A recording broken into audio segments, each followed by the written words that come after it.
Hey everybody, welcome back to my channel. It's been a minute. It's been a few months since I have done a update. I'll actually be 14 months off of 0.5 milligrams of Ativan next week on my 40th birthday. Congratulations, right?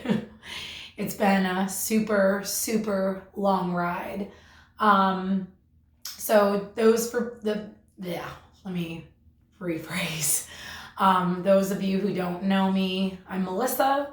I'm almost 40. I'm a mom of two. I was put on 0.5 milligrams of Ativan back in 2015 after a total hysterectomy, and my life's been hell since. So yeah, welcome on my journey. It's been quite the journey. So yeah, I did a year taper and been off. Like I said again, I'm grateful. I'm gonna be real. I'm grateful that I am I'm off, because it's been really tough. This is probably the hardest thing.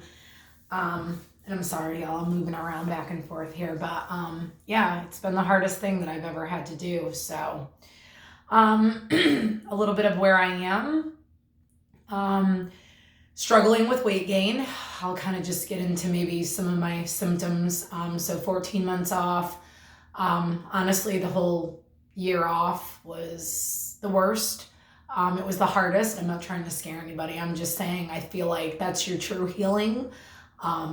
This is where, you're off the drug now. It's, you're no longer giving your body any more Benzo. So, it's trying to your body is trying to bring itself back to normal, or whatever normal may look like before you were on Benzo. So you have to excuse me. I'm going through a horrible histamine. I've come to realize this is everything going on with me is congestion, histamine, all Benzo related. So it's kind of sucks. But so I'm dealing with weight issues. As you all know, I've had to go on a low histamine diet because after being on benzos for all these years, it stabilizes your mast cell. And I'm actually going to do an updated video next week. I think more focusing on histamine. And the only reason why I bring this up is because it's been a majority of my symptoms.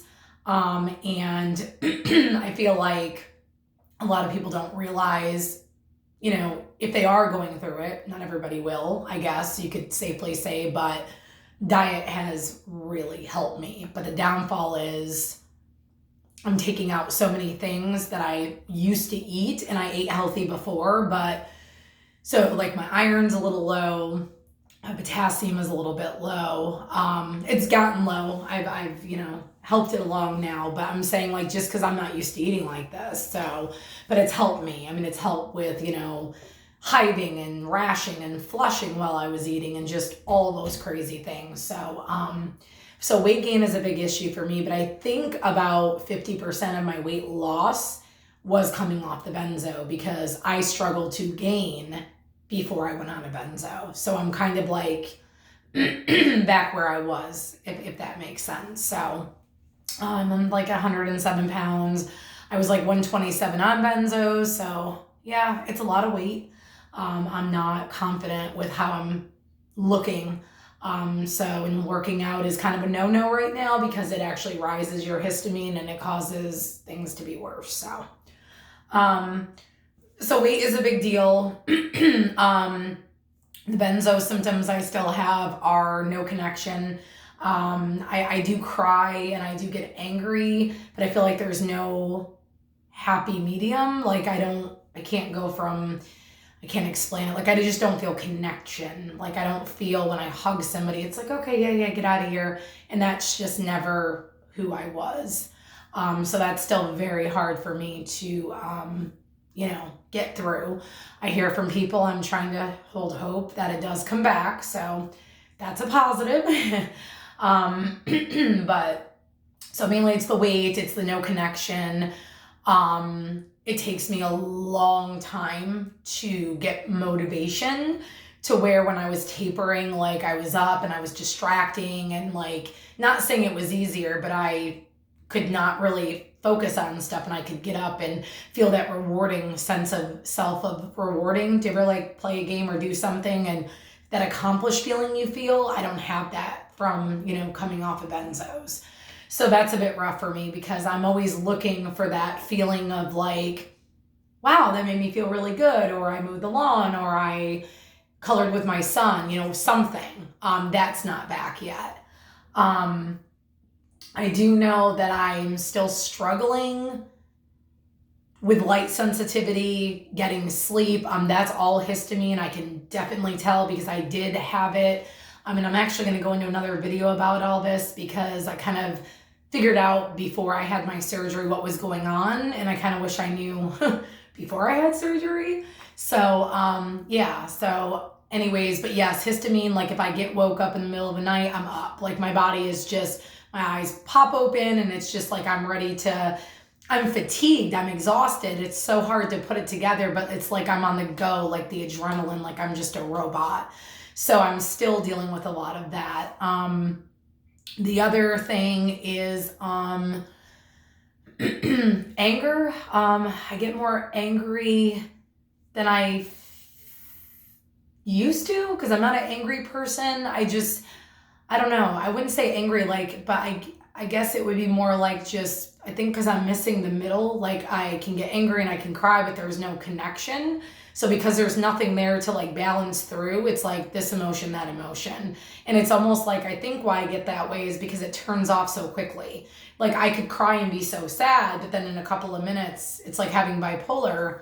Like I don't even know like why I'm crying. I think it's the connection isn't there. So, but to be honest, you know, my hair is still falling out very, very badly. I've read and researched a lot. I'm hoping maybe when I get well, I can go back to school. I'd like to go in for a dietitian and specialize in histamine and mast cell syndrome because suffering from it is really bad, especially when there's limited physicians already who don't get benzo, and then you have histamine and they don't get histamine. So it's like two whammies against you. I much rather go to school and help people, you know, get off benzos, as well as, you know, realize that a lot of what we eat, you know, contributes to how we feel. And I didn't realize how much histamine controls mind, body, and soul. Like I had no idea, none. The stuff that I read literally from scientists blew my mind. So, but yeah, 14 months off. You know, today you see me makeup, you know, I'm not fully dressed. I actually just got back from Target, but, you know, first time I dyed my hair last night, in 7 months. I did get a little bit of a headache because of a histamine, but not like in January. I went with my daughter to get our hair done, and the minute they stuck hair dye on my head, like it felt like someone hit me with a truck. Like I just felt like someone punched me in the face. I never linked it to that. I had no idea.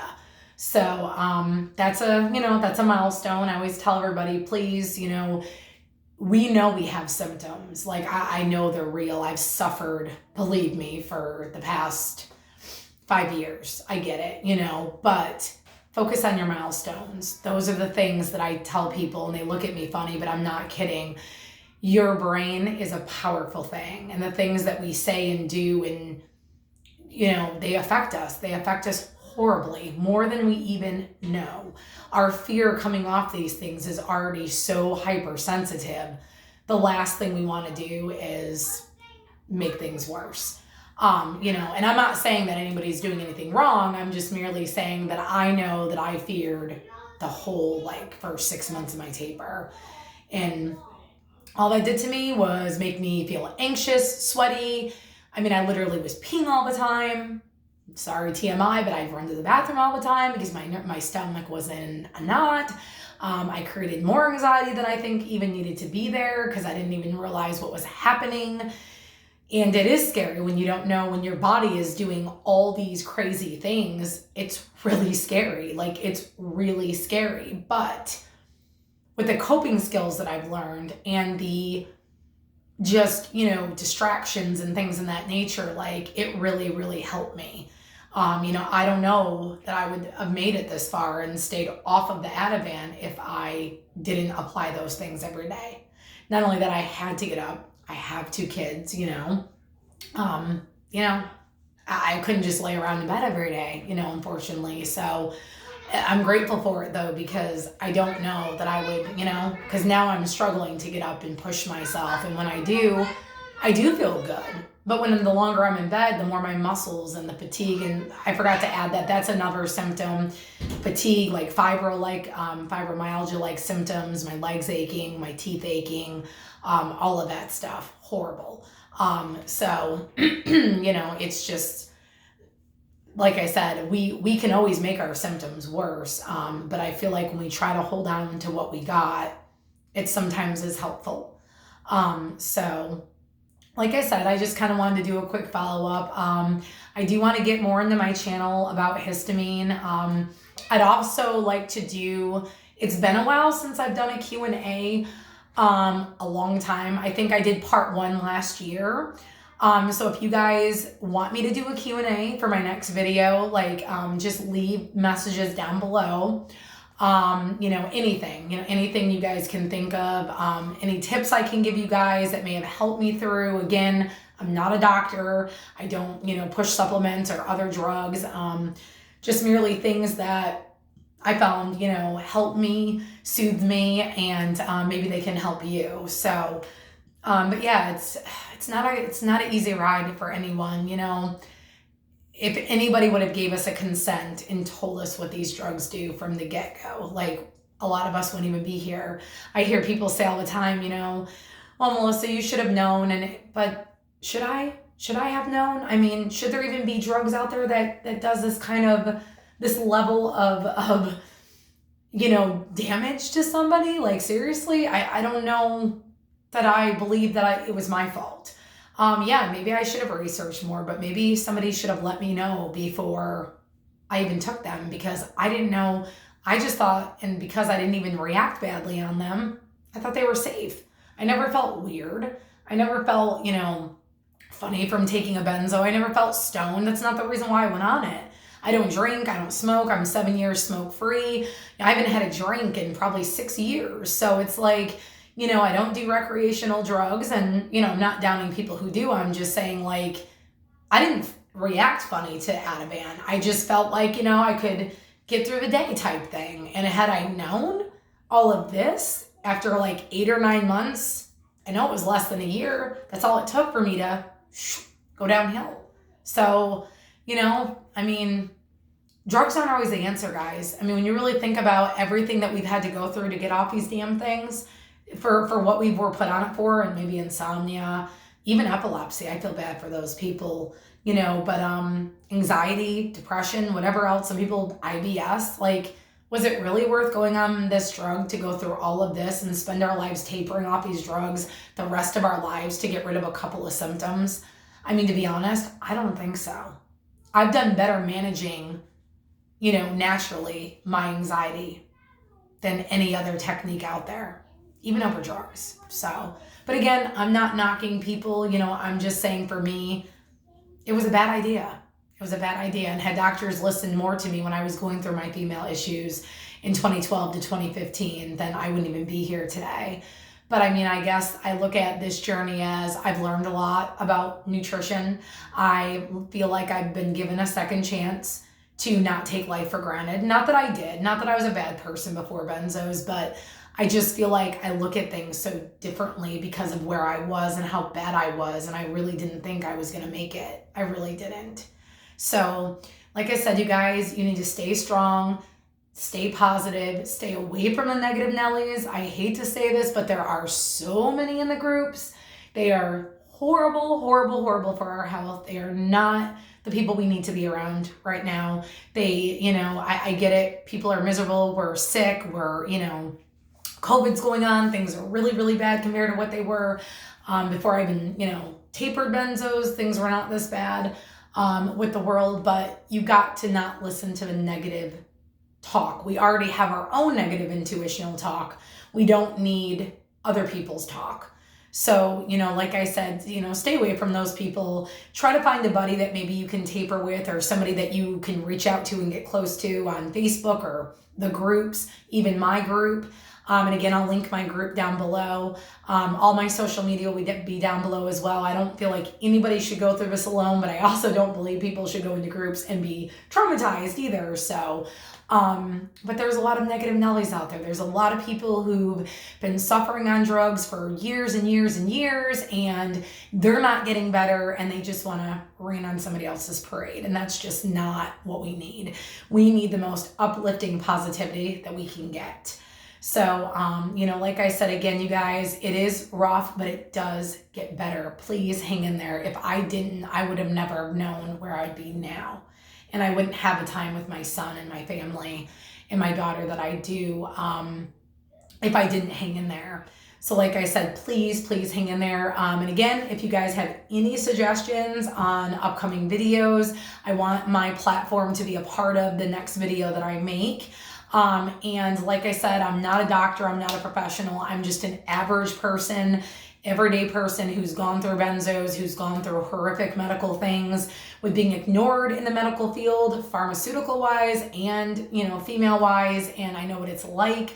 We've got to take our lives back. We have to advocate for ourselves, and we have to stay away from the people who don't want to listen, because we are the patient and we know best what's happening to our body. We hear about it before anybody else does. So, you've got to keep those people out of your circle. And I've learned that I've cut a lot of people out of my circle because I don't need the negativity. Even on my journey of healing, the last thing I want to do is waste it arguing and fighting with people and trying to, get people to whatever, believe me and everything else when, I'm just wasting my time. I have those that know what this is like. They believe me, and that's really the only proof that I need. I know what I went through, and that's the only proof that I need.